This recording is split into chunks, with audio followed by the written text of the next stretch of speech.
শৈলেন মান্না সরণির নাম ফলক উদ্বোধন করলেন রাজ্যের মুখ্যমন্ত্রী মমতা বন্দ্যোপাধ্যায়। হাওড়া ড্রেনেজ ক্যানেল রোডের নাম বদলে শৈলেন মান্না সরণি রাখা হলো। কিংবদন্তি ফুটবলার শৈলেন মান্নার নামে নাম রাখা হলো রাস্তার।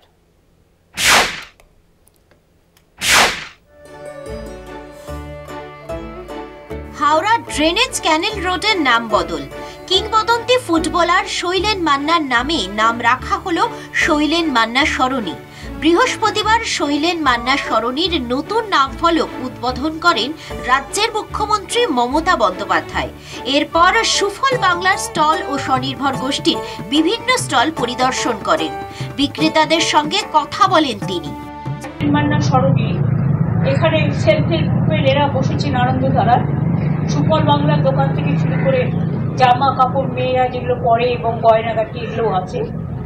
এছাড়াও এখানে যেটা হবে সেটা হচ্ছে একটা ট্রামের মধ্যে এরা একটা লাইব্রেরি তৈরি করবে কিছুটা জায়গা জুড়ে, মানে পুরো এলাকাটা জুড়ে।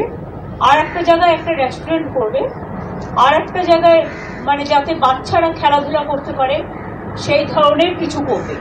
এলাকাটা জুড়ে পরিকল্পনা নেওয়া হয়েছে যাতে আগামী দিন এলাকাটা সুসজ্জিত হয়।